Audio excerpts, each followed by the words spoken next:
وَلَقَدْ يَسَّرْنَا الْقُرْآنَ لِلذِّكْرِ فَهَلْ مِن مُّدَّكِرٍ۔ الحمد لله رب العالمين والصلاة والسلام على أشرف الأنبياء والمرسلين، أما بعد فأعوذ بالله من الشيطان الرجيم من همزه ونفخه ونفثه. بسم الله الرحمن الرحيم. رب اشرح لي صدري ويسر لي أمري واحلل عقدة من لساني يفقه قولي. اللهم انفعنا بما علمتنا وعلمنا ما ينفعنا وزدنا علما. وبشر عبادي الذين يستمعون القول فيتبعون أحسنه، أولئك الذين هداهم الله وأولئك هم أولو الألباب. إن هذا أخي له 99 نعجة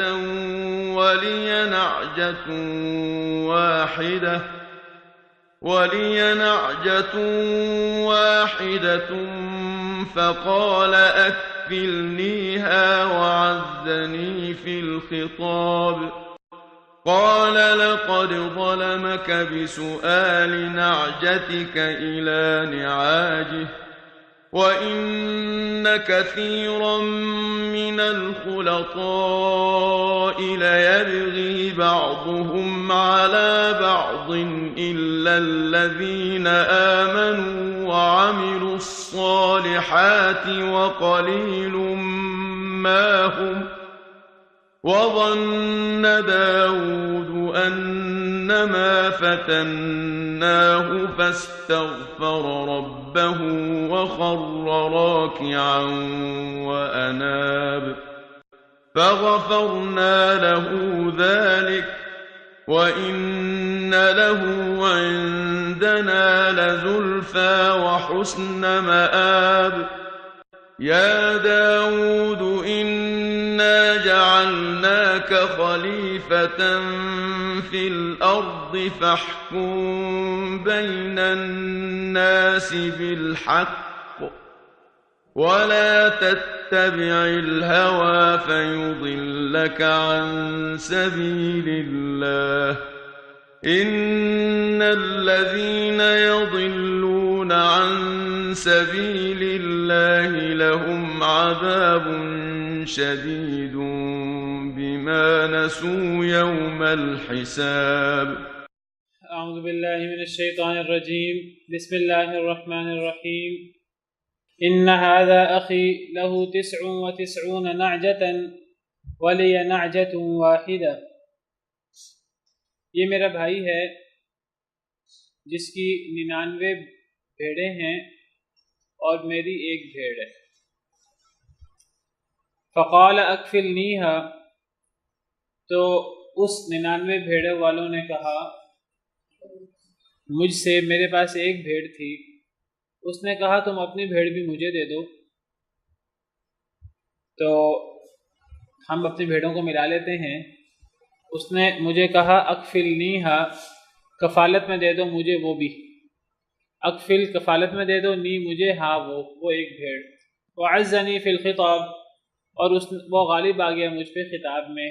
اس نے مجھے بات چیت کے ذریعے، چرب زبانی کے ذریعے قائل کر لیا. عام طور پہ ایک بندہ، اس کا کاروبار بڑا ہوتا ہے، دوسرے بندے کا بھی وہی کاروبار ہو لیکن چھوٹا ہو، تو وہ اس سے کہے کہ ہم اپنا کاروبار اکٹھا کر لیتے ہیں تو تمہیں زیادہ فائدہ ہو جائے گا. تو اس نے ایسے بات کی کہ مجھ پر وہ غالب آ گیا خطاب میں.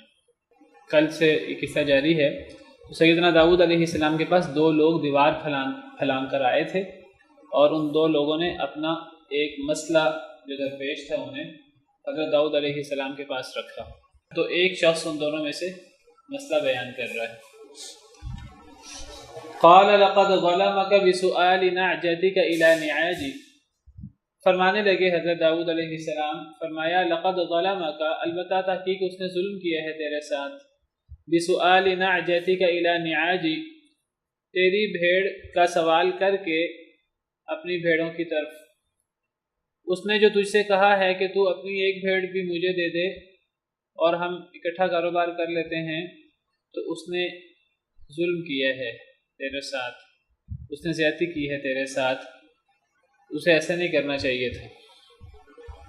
وَإِنَّ كَثِيرًا مِنَ الْخُلَطَاءِ، اور بے شک بہت زیادہ لوگ من الخلطاء شریکوں میں سے، جو لوگ اپنا کاروبار اس میں شراکت کر لیتے ہیں، اکٹھے ہو جاتے ہیں، لَيَبْغِي بَعْضُهُمْ عَلَى بَعْضٍ، البتہ وہ بغاوت کرتے ہیں بعض ان میں سے بعض پر۔ اکثر لوگ شریکوں میں سے جو کاروبار کے شریک ہوتے ہیں وہ ایک دوسرے پر زیادتی کرتے ہیں۔ إِلَّا الَّذِينَ آمَنُوا وَعَمِلُوا الصَّالِحَاتِ، سوائے ان لوگوں کے جو ایمان لائے اور جنہوں نے نیک عمل کیے، وَقَلِيلٌ مَّا هُمْ، اور کتنے ہی تھوڑے ہیں وہ، وَقَلِيلٌ مَّا، اور کتنے ہی تھوڑے ہیں ہم وہ۔ اللہ تعالیٰ فرماتے ہیں، حضرت داؤد علیہ السلام فرما رہے ہیں کہ اکثر شریک، کاروباری شریک ایک دوسرے پر زیادتی کرتے ہیں۔ اصل میں شروع میں تو کاروبار اپنا اس میں شراکت کر لیتے ہیں۔ شراکت کی صورت یہ بھی ہو سکتی ہے کہ دو لوگ جو ہیں وہ اپنا سرمایہ آپس میں اکٹھا کر لیں، دونوں کا سرمایہ برابر ہو، یا کسی کا سرمایہ زیادہ ہو کسی کا سرمایہ کم ہو، یا شراکت کی صورت یہ بھی ہو سکتی ہے جس کو مضاربت کہتے ہیں، کہ ایک شخص کی طرف سے سرمایہ ہو، دوسرے کی طرف سے محنت ہو، اور پھر وہ جو بھی منافع ہو تو منافع میں ایک ریشو طے کر لیں۔ یا شراکت کی اور صورتیں بھی ہوتی ہیں، سائلنٹ پارٹنر ہوتا ہے، کوئی بندہ اس کا نام ہوتا ہے تو وہ کاروباری لوگ کہتے ہیں ہم تمہارا نام استعمال کرنا چاہتے ہیں، تو شراکت الوجوہ وغیرہ۔ تو یہ جو شراکت ہوتی ہے شروع میں تو آپس میں شراکت کر لی جاتی ہے۔ ممکن ہے کہ بعض لوگوں کے ذہنوں میں شروع سے ہی ہو کہ چلو ہم کاروبار اکٹھا کر لیتے ہیں، تو جو بندہ عملی طور پہ کاروبار میں کام کر رہا ہوتا ہے اس کے ہاتھ میں سارا معاملہ ہوتا ہے، تو پھر وہ آہستہ آہستہ جب دیکھتا ہے منافع زیادہ ہو رہا ہے تو اس کو تکلیف ہونا شروع ہو جاتی ہے کہ اس منافع میں دوسرا بندہ کیوں شریک ہے۔ وہ کہتا ہے کہ اگر دونوں محنت کر رہے ہیں ان میں آپس میں کئی قسم کے اختلافات ہو جاتے ہیں، کوئی کہتا ہے زیادہ محنت میں کر رہا ہوں، زیادہ میری محنت کی وجہ سے منافع ہو رہا ہے، دوسرا کہتا ہے زیادہ محنت میں کر رہا ہوں، یا ان کے ذہن میں یہ آتا ہے کہ یہ جو منافع اب ہو رہا ہے تو یہ سارا منافع یہ تقسیم کیوں ہو رہا ہے، یہ سارا میرے پاس کیوں نہیں آ جاتا۔ تو اکثر یہ مسئلہ جو ہے وہ شراکت والے کاروبار میں ایسا ہو جاتا ہے۔ تو حضرت داؤد علیہ السلام نے فرمایا کہ اکثر شریک لوگ بغاوت کرتے ہیں، ظلم کرتے ہیں ان میں سے بعض پر۔ اکثر لوگ ایسے ہوتے ہیں الا الذین آمنوا وعملوا الصالحات، سوائے ان لوگوں کے جو ایمان لائے اور جو نیک عمل کرتے رہے، مگر جو ایمان لائے اور نیک عمل کرتے رہے یہ مستثنا ہیں۔ وقلیل ما ہم، لیکن یہ کتنے تھوڑے لوگ ہیں۔ پہلی بات یہ ہے کہ ایمان والے ہی بہت تھوڑے ہیں، پھر ایمان والوں میں سے بھی بہت سے لوگ دھیان نہیں کرتے، ایمان والوں میں سے بھی ایمان لانے والے بھی اور نیک عمل کرنے والے بھی، نمازیں پڑھنے والے، حج کرنے والے لوگ بھی جب کاروبار میں اور شراکت میں آتے ہیں تو وہ بھی ایک دوسرے پر زیادتی کر دیتے ہیں، بڑی بڑی داڑیاں رکھے ہوئے، بڑی بڑی عبادتیں کرنے والے۔ تو کاروباری معاملات میں شراکت میں جب ان کا ہاتھ پڑتا ہے تو وہ بھی دوسرے پر زیادتی کر بیٹھتے ہیں۔ وقلیل، لیکن بہت تھوڑے ہیں جو اس سے بچ پاتے ہیں۔ ایمان والے ہی تھوڑے ہیں، پھر ایمان والوں میں بھی ان سے بھی بعض دفعہ کمی بیشی ہو جاتی ہے۔ تو بہت تھوڑے لوگ ہیں جو ایسا کام نہیں کرتے، اکثر شریک ایک دوسرے پر زیادتی ہی کرتے ہیں۔ تو اس سے پتہ لگتا ہے کہ زیادہ تر لوگ وہ جب کوئی ان کو دنیا کا فائدہ پہنچ رہا ہوتا ہے تب پھر وہ فائدہ حاصل کرتے ہیں، وہ یہ نہیں دیکھتے کہ وہ فائدہ ہمارے لیے جائز بھی ہے کہ نہیں، اللہ نے ہمارے لیے جائز بھی رکھا ہے کہ نہیں دیکھا، جائز بھی رکھا ہے کہ نہیں رکھا، حلال حرام نہیں دیکھتے، پھر وہاں وہ حلال حرام کو بھول کر وہ زیادہ منافع حاصل کرنے کی کوشش کرتے ہیں۔ بہت تھوڑے لوگ ہیں جو ان معاملات میں اللہ سے ڈرتے ہیں، یہ بہت تھوڑے لوگ ہیں۔ تو جو لوگ حق پر ہوتے ہیں اور جو لوگ انصاف پر ہوتے ہیں اور انصاف کا ساتھ دیتے ہیں چاہے انہیں نقصان ہو رہا ہو، ایسے لوگ ہمیشہ تھوڑے ہوتے ہیں۔ ہم عام طور پر کوئی آپس میں مسئلہ ہو، کسی کو کوئی بات سمجھانی ہو، کسی کو کوئی بات سمجھائی جائے تو آگے سے بندہ جواب دیتا ہے کہ آپ یہ بات سمجھا رہے ہیں، اکثر لوگ یہ کام کر رہے ہیں۔ اکثر لوگوں کو اکثریت کو دلیل کے طور پہ کئی دفعہ پیش کیا جاتا ہے. اکثریت دلیل نہیں ہوتی. اگر قرآن کریم کا احادیث مبارکہ کا مطالعہ کریں تو قرآن و حدیث سے پتہ لگتا ہے کہ اکثر لوگ غلطی پر ہوتے ہیں. اکثر لوگ زیادہ تر، یہ نہیں کہ ہمیشہ ہی غلطی پر ہوتے ہیں، زیادہ تر اکثر لوگ غلطی پر ہوتے ہیں. کئی دفعہ اکثر لوگ حق پر بھی ہو جاتے ہیں. تھوڑے لوگ غلطی پر ہوتے ہیں لیکن زیادہ تر اکثر لوگ غلطی پر ہوتے ہیں اور تھوڑے لوگ حق پر ہوتے ہیں. ایسا اکثر ایسا ہوتا ہے. اللہ تعالیٰ فرماتے ہیں سورہ مائدہ میں قُلْ لَا يَسْتَوِي الْخَبِيثُ وَالطَّيِّبُ وَلَوْ أَعْجَبَكَ كَثْرَةُ الْخَبِيثِ. سورہ مائدہ آیت نمبر 100. اے اللہ کے نبی صلی اللہ علیہ وسلم آپ فرما دیجئے کہ ناپاک اور پاک چیز برابر نہیں ہو سکتی. وَلَوْ أَعْجَبَكَ كَثْرَةُ الْخَبِيثِ، اگرچہ ناپاک چیز کی کثرت آپ کو اچھی کیوں نہ لگے، اگرچہ ناپاک چیز کی کثرت ہی کیوں نہ ہو جائے اے نبی صلی اللہ علیہ وسلم، اس کے باوجود ناپاک ہی رہے گی چاہے اکثر لوگ اس کو کیوں نہ کریں. کسی کو دعوت دی جائے تو وہ کہتا ہے اکثر لوگوں کا یہ طریقہ کار ہے، تو اکثریت جو ہے وہ زیادہ تر غلطی پر ہوتے ہیں. قرآن کریم کو اور مطالعہ کریں تو اللہ تعالیٰ فرماتے ہیں کہ وَإِنَّ كَثِيرًا مِّنَ النَّاسِ لَفَاسِقُونَ، اکثر لوگ فاسق ہوتے ہیں. قرآن کی آیت ہے. اسی طرح قرآن کریم کی ایک آیت ہے پچھلی سورہ یاسین میں ہم نے پڑھی وَلَقَدْ أَضَلَّ مِنْكُمْ جِبِلًّا كَثِيرًا، کہ شیطان نے تم میں سے زیادہ بہت ساری مخلوق کو گمراہ کر دیا ہے. تھوڑے لوگ جو ہیں وہ شیطان کے داؤ سے بچ پائے ہیں. اسی طرح حضرت ابراہیم علیہ السلام فرماتے ہیں رب انہن اضللن کثیرا من الناس، اے اللہ یہ جو بت اور شرک وغیرہ یہ بت ہیں انہوں نے اکثر لوگوں کو گمراہ کیا ہے. تو اکثر لوگ جو ہیں وہ فاسق و فاجر ہوتے ہیں اور اکثر لوگ غلط ہوتے ہیں. آپ آج دیکھیں آج بھی کافر زیادہ ہیں، مسلمان کم ہیں. اور مسلمانوں میں ہی اگر آپ دیکھیں تو مسلمانوں میں بدعات خرافات میں مبتلا لوگ زیادہ ہیں اور ان سے بچنے والے لوگ کم ہیں. مسلمانوں میں ہی دین پر عمل کرنے والے لوگ کم ہیں اور بے دین جو ہیں وہ زیادہ ہیں. تو زیادہ تر لوگ جو ہیں وہ اللہ کے نافرمان ہوتے ہیں. شیطان نے بھی یہی کہا تھا. شیطان نے کہا تھا کہ اے اللہ تعالیٰ میں سب لوگوں کو گمراہ کر دوں گا الا عبادک منہم المخلصین، سوائے آپ کے چنے ہوئے بندوں کے، اور وہ تھوڑے بندے ہیں چنے ہوئے. اہل جنت بھی تھوڑے ہوں گے، اہل جہنم بہت زیادہ ہوں گے. حدیث مبارکہ میں آتا ہے کہ 1000 میں سے 999 جہنمی ہوں گے اور ایک جنتی ہوگا. تو یہ اکثریت اقلیت یہ کوئی حق اور باطل کی دلیل نہیں ہوتی. حق اور باطل کا پتہ لگتا ہے قرآن و سنت کے دلائل سے. قرآن و سنت کے دلائل اکثریت کے ساتھ ہوں تو اکثریت حق پر ہوگی، اقلیت کے ساتھ ہو تو اقلیت حق پر ہوگی. جمہور یا اکثر لوگ ہمیشہ صحیح نہیں ہوتے بلکہ زیادہ تر وہ غلط ہوتے ہیں. تو یہاں سیدنا داؤد علیہ السلام اسی بات کی طرف اشارہ فرما رہے ہیں. وہ فرما رہے ہیں کہ اس نے جو 99 بھیڑیں تھیں اس نے ایک بھیڑ تیری بھی اپنے ساتھ ملا لی، یہ تمہاری آپس میں شراکت ہو گئی تو شراکت میں زیادتی ہو جاتی ہے.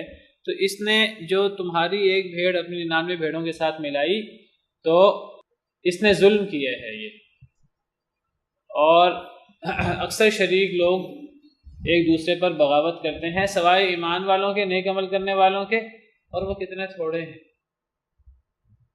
ایک اور جگہ اللہ تعالیٰ فرماتے ہیں وَقَلِيلٌ مِّنْ عِبَادِيَ الشَّكُورُ، کہ میرے بندوں میں سے شکر گزار بندے بہت ہی تھوڑے ہیں. سورہ سبا آیت نمبر 13.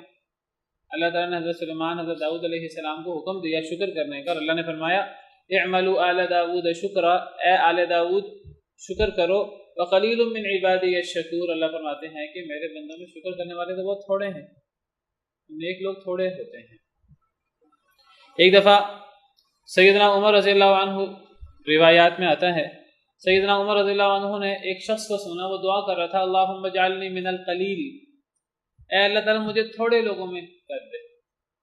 حضرت عمر کہنے لگے، اس کی دعا سنی، کہنے لگے کہ تم کیا دعا کر رہے ہو اللہم اجعلنی من القلیل، اس دعا کا کیا مطلب ہے، تمہاری اس سے کیا مراد ہے؟ تو وہ کہنے لگا کہ میں نے قرآن کریم میں پڑھا وَإِنَّ كَثِيرًا مِّنَ الْخُلَطَاءِ لَيَبْغِي بَعْضُهُمْ عَلَىٰ بَعْضٍ إِلَّا الَّذِينَ آمَنُوا وَعَمِلُوا الصَّالِحَاتِ وَقَلِيلٌ مَّا هُمْ، کہ جو ایمان والے اور نیک عمل کرنے والے یہ ایک دوسرے پر ظلم نہیں کرتے اور یہ کتنے تھوڑے ہیں، تو میں اللہ سے دعا کر رہا ہوں اللہ تعالیٰ مجھے ان تھوڑوں میں، ان تھوڑے ایمان والوں اور نیک عمل کرنے والوں میں اللہ مجھے بھی شامل کر دے۔ تو سیدنا عمر رضی اللہ عنہ فرمانے لگے کہ ساری دنیا ہی عمر سے زیادہ فقیہ ہے، عمر ہی پیچھے رہ گئے۔ تو حضرت عمر نے بڑا پسند کیا اس کی دعا کو، اور حضرت عمر کے ذہن میں یہ بات نہیں آئی، تو حضرت عمر نے اس کی تعریف کی، کہنے لگے ساری دنیا ہی عمر سے زیادہ فقیہ ہے۔ تو اقلیت اکثریت حق کی دلیل نہیں ہوتی۔ میں یہ بھی نہیں کہہ رہا کہ اقلیت ہی حق پر ہوتی ہے، نہ اکثریت حق پر ہوتی ہے نہ اقلیت حق پر ہوتی ہے، اقلیت اکثریت حق کی دلیل ہے ہی نہیں۔ یہ دیکھنا ہی نہیں چاہیے کہ تھوڑے لوگ کہاں ہیں زیادہ لوگ کہاں ہیں، اصل چیز دیکھنی چاہیے کہ کون بندہ دلائل کے ساتھ بات کر رہا ہے۔ ویسے زیادہ تر جو ہیں وہ اکثر لوگ غلط ہوتے ہیں اور تھوڑے لوگ صحیح ہوتے ہیں، ایسا زیادہ ہوتا ہے لیکن یہ کوئی کلی قاعدہ نہیں ہے۔ وَظَنَّ داود أَنَّمَا فَتَنَّاهُ فَاسْتَغْفَرَ رَبَّهُ، اور گمان کیا داؤد علیہ السلام نے کہ ہم نے انہیں آزمایا ہے۔ جب حضرت داؤد علیہ السلام کے سامنے یہ سوال آیا، انہوں نے اس سوال کا جواب دیا اور اس مسئلے کو حل کیا فہم و فراست کے ساتھ، تو انہیں فیصلہ کرتے کرتے یہ احساس ہوا کہ اللہ نے میری کسی کمی کی طرف، میری کسی کوتاہی کی طرف مجھے اشارہ کیا ہے، مجھے میری کسی کوتاہی کی طرف رہنمائی کی ہے۔ حضرت داؤد علیہ السلام کو ایسے احساس ہوا۔ یہ واقعہ پورا کیا ہے، اس کی پوری تفصیل کیا ہے، یعنی 99 بھیڑوں والا اور ایک بھیڑ والا، اور حضرت داؤد علیہ السلام کی کیا کمی، کیا کوتاہی، کیا لغزش تھی، اس کے بارے میں صحیح روایات میں تو کوئی چیز نہیں ہے۔ اسرائیلیات میں کچھ چیزیں ہیں، ان میں حضرت داؤد علیہ السلام کی توہین بھی ہے کافی۔ تو بائبل میں کچھ ایسی چیزیں ہیں، ہمیں پتہ ہے بائبل میں تعریف ہو چکی ہے، تو بائبل میں حضرت داؤد، حضرت سلیمان علیہ السلام کے بارے میں بعض باتیں بڑی جو ہیں وہ ان کی شان کے منافی ہیں، تو وہ ان کو بیان کرنے کا بھی فائدہ نہیں ہے۔ اللہ کو پتہ ہے کہ اس سے مراد کیا ہے۔ بہرحال یہ واقعہ حضرت داؤد علیہ السلام کے سامنے پیش آیا اور حضرت داؤد علیہ السلام کو احساس ہوا کہ اس واقعے سے میری کوئی اصلاح کی گئی ہے۔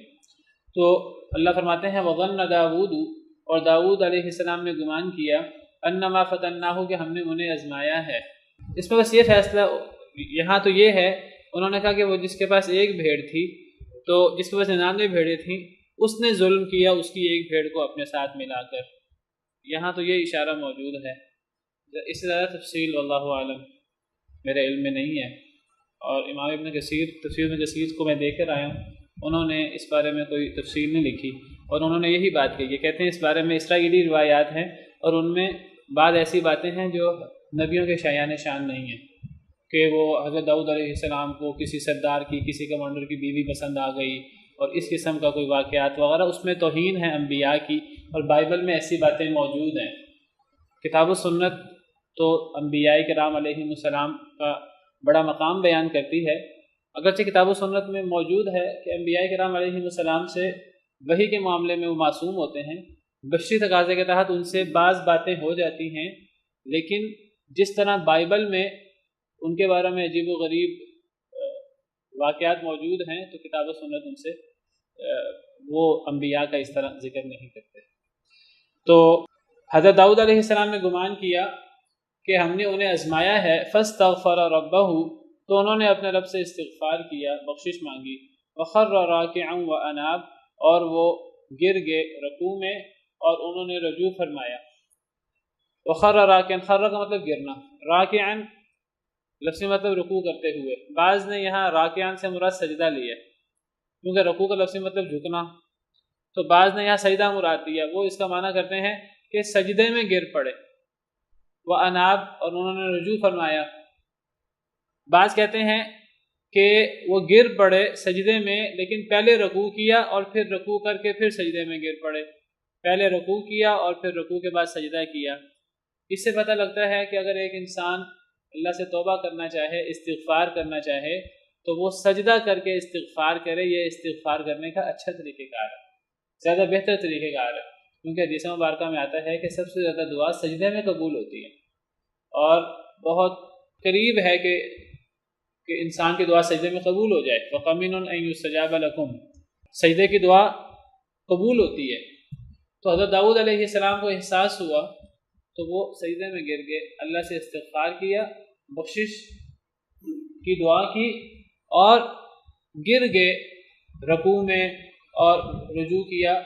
بعض مفسرین نے رکوع کا معنی رکوع ہی کیا ہے، وہ کہتے ہیں رکوع کیا اور پھر بعد میں سجدہ بھی کیا اور اللہ کی طرف رجوع فرمایا. تو بعض نے راکعان کا معنی ہی سجدہ کیا ہے، سجدے میں گر گئے. خر کا مطلب گر گئے.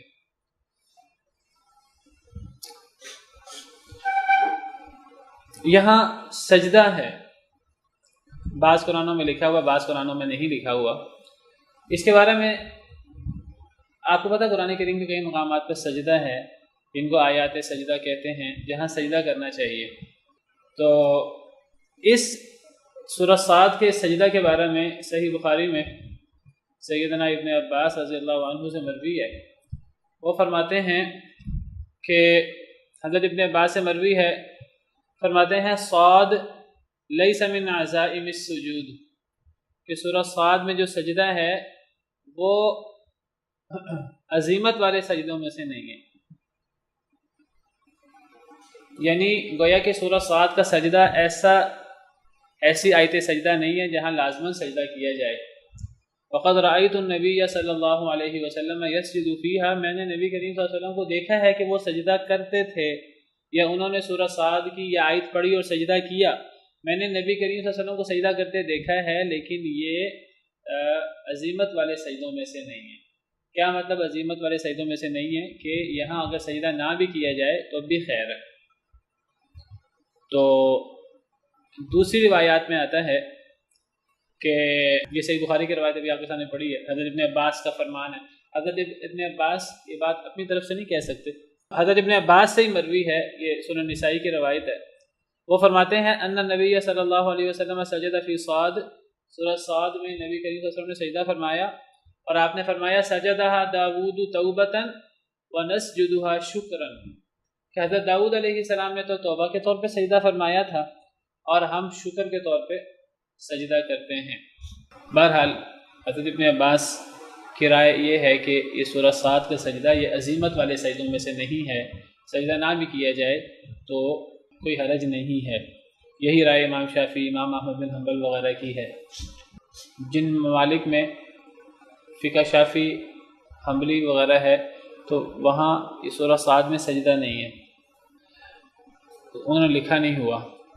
لیکن بہرحال یہاں کوئی بندہ سجدہ کرے تو وہ مستحب ہے، بہتر ہے. اگر نہ بھی کیا جائے تو بہرحال کوئی اس میں گناہ نہیں ہے. تو حضرت داؤد علیہ السلام نے سجدہ فرمایا. اللہ تعالیٰ فرماتے ہیں فغفرنا لہ ذلک، ہم نے ان کو معاف کر دیا. جب ایک بندہ دل سے اللہ سے استغفار کرتا ہے اللہ معاف کر دیتے ہیں. اللہ کے علاوہ ہے کون معاف کرنے والا؟ اللہ فرماتے ہیں والذین اذا فعلوا فاحشۃ او ظلموا انفسهم ذکروا اللہ فاستغفروا لذنوبهم ومن یغفر الذنوب الا اللہ، کہ وہ لوگ جب ان سے کوئی بے حیائی کا کام ہو جائے یا کوئی ظلم ہو جائے اپنے اوپر، چھوٹی بڑی زیادتی ہو جائے، ذکر اللہ، اللہ کا ذکر کرتے ہیں، فاستغفروا لذنوبهم، پھر وہ اللہ سے اپنے گناہوں کی معافی مانگتے ہیں. اللہ فرماتے ہیں ومن یغفر الذنوب الا اللہ، کہ اللہ کے علاوہ ہے کون جو گناہوں کو معاف کرے. تو اللہ گناہوں کو معاف کرنے والے ہیں، کوئی اللہ سے اپنے گناہوں کی معافی تو مانگے. اللہ تعالیٰ فرماتے ہیں وقال ربکم ادعونی استجب لکم، مجھ سے دعا کرو میں تمہاری دعا قبول کروں گا. بلکہ جو اللہ سے دعا نہیں کرتا اللہ اس سے ناراض ہوتے ہیں. تو یہ تو پھر نبی تھے، نبیوں کی تو دعا اللہ خاص طور پہ قبول کرتے ہیں. اچھا بعض لوگ سمجھتے ہیں کہ یہ چونکہ نبی تھے اس لیے اللہ نے ان کی دعا قبول کر لی، ہم نبی نہیں ہیں، ہم تو عام لوگ ہیں، اللہ ہماری نہیں سنتے. اللہ نے کوئی فرق نہیں کیا کہ میں نبیوں کی سنوں گا اور میں غیر نبی کی نہیں سنوں گا. بات ٹھیک ہے، اللہ نبیوں کی، نیک لوگوں کی اللہ سنتے ہیں، لیکن اللہ نے کہیں زیادہ سنتے ہیں. اللہ نے یہ کہیں بھی نہیں فرمایا کہ جو نیک نہیں ہے میں اس کی نہیں سنوں گا. ہاں بعض ایسے اعمال ہیں کہ جن کی وجہ سے بعض دفعہ دعا قبول نہیں ہوتی، حرام کھانا، یہ اس قسم کی چیزیں، تو ویسے اللہ گناہ گاروں کی بھی سنتے ہیں. قرآن و حدیث میں ایسی مثالیں ہیں کہ گناہ گار تو چھوڑیے، کفار اور کفار میں سے بھی شیطان نے دعا کی، اللہ نے اس کی بھی دعا قبول کر لی۔ قرآن کریم میں موجود ہے شیطان نے اللہ سے دعا کی کہ اللہ تعالیٰ مجھے قیامت تک زندگی دے، قیامت تک مہلت دے۔ اللہ نے دعا قبول کی کہ نہیں کی؟ اللہ نے قبول کی۔ کافر لوگ اللہ سے دعا کرتے ہیں، اللہ ان کی بھی قبول کر لیتے ہیں۔ تو جو نیک ہیں ٹھیک ہے، اللہ ان کی دعا زیادہ قبول کرتے ہیں، خاص طور پہ نبیوں کی، لیکن اس کا مطلب یہ نہیں ہے کہ دوسروں کی دعا قبول نہیں ہوتی، دوسروں کی بھی قبول ہوتی ہے، دوسروں کی بھی قبول ہوتی ہے اگر وہ خلوص کے ساتھ دعا کریں، اور اگر وہ ایسی چیزوں سے بچیں جن کی وجہ سے دعا رد ہوتی ہے، ایسی چیزوں سے بچ جائیں تو دعا کرنی چاہیے ضرور۔ اور کوئی غلطی ہو تو انسان کو لیٹ نہیں کرنا چاہیے، انسان کو فوراً اللہ کے حضور توبہ کرنا چاہیے سجدے میں گر کر۔ تو حضرت داؤد علیہ السلام نے سجدہ توبہ کیا، سجدہ کیا، گر گئے رکوع میں، سجدہ میں، فغفرنا لہ ذلک، اللہ فرماتے ہیں ہم نے ان کو معاف کر دی وہ بات۔ حدیث مبارکہ میں آتا ہے، حضرت ابن عباس کی ہی حدیث ہے ترمذی میں، فرماتے ہیں کہ جاء رجل الی النبی صلی اللہ علیہ وسلم، نبی کریم صلی اللہ علیہ وسلم کے پاس ایک آدمی آیا اور اس نے عرض کیا، یا رسول اللہ، اے اللہ کے رسول، انی رأیتنی اللیلۃ، میں نے اپنے آپ کو آج رات دیکھا، وَأَنَا نَائِمٌ، اور میں نیند میں تھا، یعنی میں نے خواب دیکھا، کأنی اصلی، گویا کہ میں نماز پڑھ رہا ہوں، خلف شجرۃ، ایک درخت کے پیچھے، فسجدت، تو میں نے سجدہ کیا۔ ایک صحابی کہتے ہیں میں نے رات خواب میں اپنے آپ کو نماز پڑھتے دیکھا، اور نماز کے دوران میں ایک درخت کے پیچھے نماز پڑھا تھا، میں نے نماز کے دوران سجدہ کیا، فسجدت الشجرۃ، جب میں نے سجدہ کیا تو درخت نے بھی سجدہ کیا، بسجودی، میرے سجدے، جب میں نے سجدہ کیا تو درخت نے بھی سجدہ کیا، فسمعتها، اور میں نے اس درخت کو سنا، وہی تقول، وہ درخت کہہ رہا تھا، اس کی آواز آ رہی تھی، اللہم اکتب لی بہا عندک اجرا، اے اللہ میرے لیے اپنے پاس اس سجدے کی وجہ سے اجر لکھ دے، اس سجدے کا میرے لیے بدلہ لکھ دے، وضع عنی بہا وزرا، اور رکھ دے مجھ سے اس سجدے کی وجہ سے گناہوں کا بوجھ، میرا بوجھ اتار دے اس سجدے کی وجہ سے، وجعلها لی عندک ذخرا، اور بنا دے اس کو، یعنی اس سجدہ کو چھوٹا عمل نہیں ہے، بہت بڑا عمل ہے، اور بنا دے اس سجدہ کو، اس عمل کو میرے لیے اپنے پاس ذخراً، ذخیرہ، اس کو ایک ذخیرہ کے طور پہ، جس طرح ہم لوگ مال و دولت کا ذخیرہ اکٹھا کرتے ہیں، تو درخت کہہ رہا تھا اے اللہ تعالیٰ اس سجدہ کو میرے لیے ذخیرہ بنا دے اپنے پاس، وتقبلها منی کما تقبلتها من عبدک داؤد، اور اس کو مجھ سے ایسے قبول کر جیسے آپ نے اس کو قبول کیا اپنے بندے داؤد سے۔ اللہ نے حضرت داؤد علیہ السلام کا سجدہ قبول فرما لیا اور اللہ نے فوراً معاف کر دیا، گویا کہ اللہ نے سجدہ قبول فرمایا تو معاف کیا، تو اللہ قبول فرما لیتے ہیں، اللہ معاف کر دیتے ہیں۔ تو اے اللہ تعالیٰ اس سجدے کو مجھ سے ایسے قبول کر لیں جیسے آپ نے اپنے بندے داؤد سے سجدہ قبول کیا۔ حضرت ابن عباس ہی فرماتے ہیں ایک شخص نے نبی صلی اللہ علیہ وسلم کو اپنا خواب بیان کیا، یہ اب وہ واقعہ ختم ہو گیا۔ حضرت ابن عباس فرماتے ہیں کہ میں نے ایک دفعہ نبی صلی اللہ علیہ وسلم کو دیکھا، فقرأ النبی صلی اللہ علیہ وسلم سجدۃ، نبی کریم صلی اللہ علیہ وسلم ایک سجدے کی آیت پر پہنچے، ثم سجدہ، پھر آپ نے سجدہ فرمایا، سجدے کی آیت پہ سجدہ فرمایا۔ حضرت ابن عباس فرماتے ہیں فسمعته وهو يقول مثل ما اخبره الرجل عن قول الشجرة، میں نے سنا کہ آپ وہی دعا پڑھ رہے تھے جو اس آدمی نے درخت کے حوالے سے دعا بیان کی۔ نبی صلی اللہ علیہ وسلم سجدہ میں یہی دعا پڑھ رہے تھے، گویا کہ اب سجدہ تلاوت جو ہے، یہ جو سجدہ والی آیت پہ سجدہ کرتے ہیں، اس میں کون سی دعا پڑھنی چاہیے؟ اس میں یہ دعا پڑھنی چاہیے جو اس درخت کی دعا خواب میں اس آدمی نے سنی، اس آدمی نے یہ خواب والی دعا نبی صلی اللہ علیہ وسلم کو سنائی، پھر نبی صلی اللہ علیہ وسلم کو حضرت ابن عباس نے دیکھا کہ وہ سجدہ والی آیت تھی، نبی صلی اللہ علیہ وسلم نے سجدہ فرمایا اور سجدہ فرما کر وہی دعا پڑھی جو درخت نے پڑھی، اللہم اکتب لی بہا عندک اجرا وضع عنی بہا وزرا وجعلھا لی عندک ذخرا وتقبلھا منی کما تقبلتھا من عبدک داؤد۔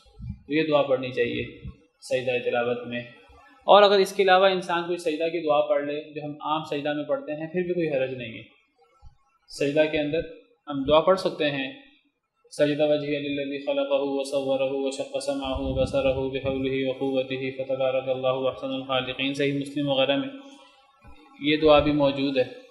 تو یہ دعا جو اس درخت نے کی، یہ بات موجود ہے حدیث میں، اور اس حدیث کو شاید علامہ البانی نے صحیح بھی قرار دیا ہوا ہے۔ تو یہ حصن مسلم میں موجود ہے یہ دعا۔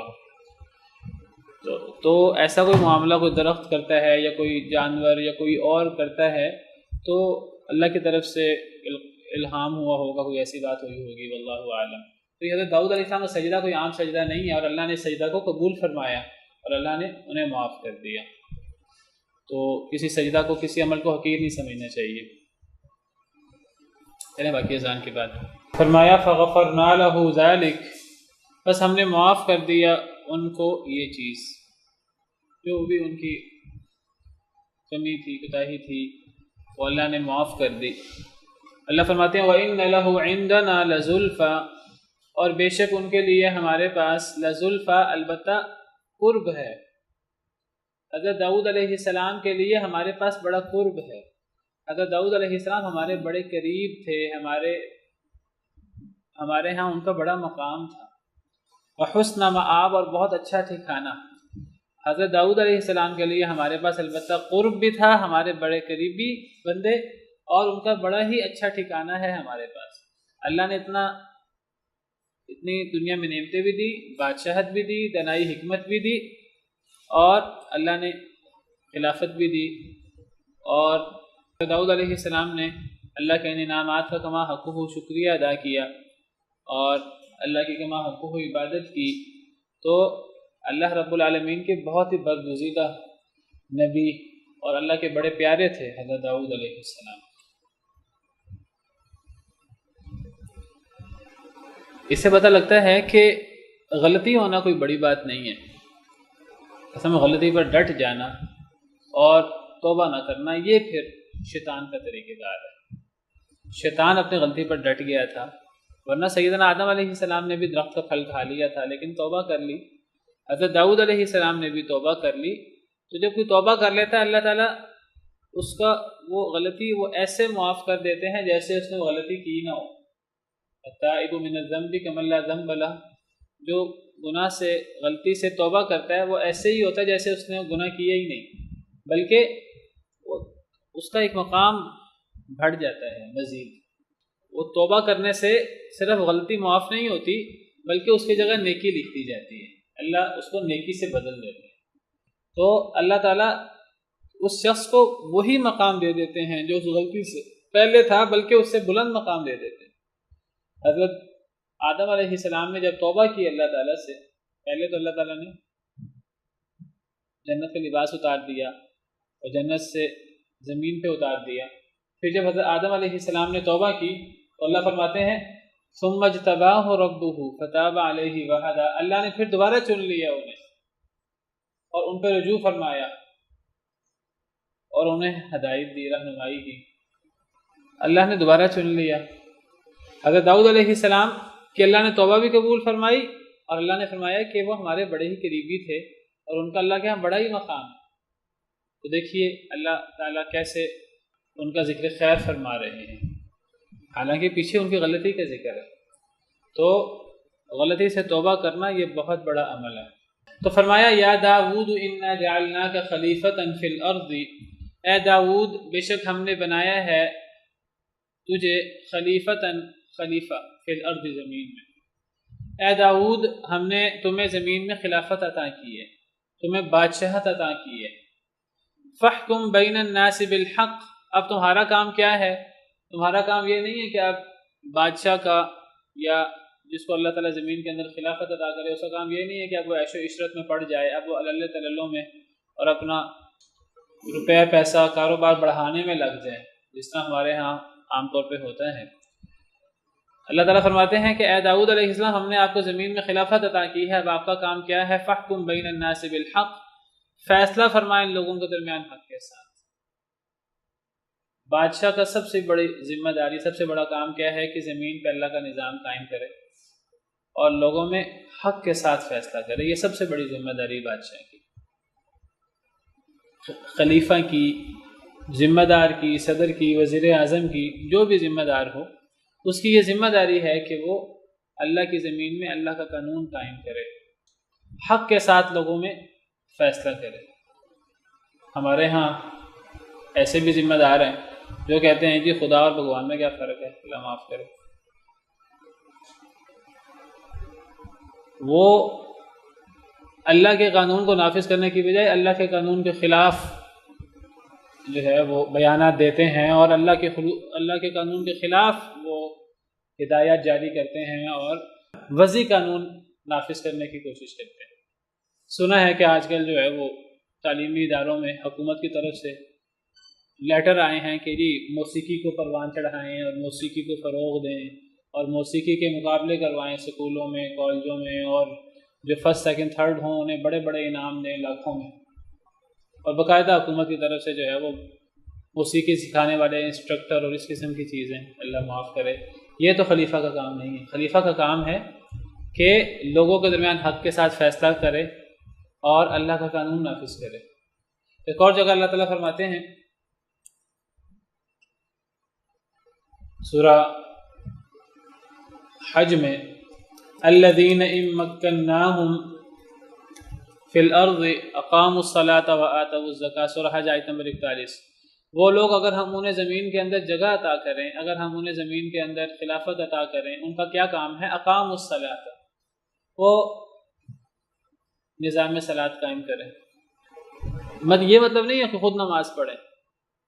وہ تو ایک بندے کو اللہ زمین میں خلافت نہ بھی عطا کرے، عام مسلمان وہ بھی نماز پڑھے گا. اگر کسی کو اللہ زمین میں خلافت عطا کرے اس کا کیا کام ہے؟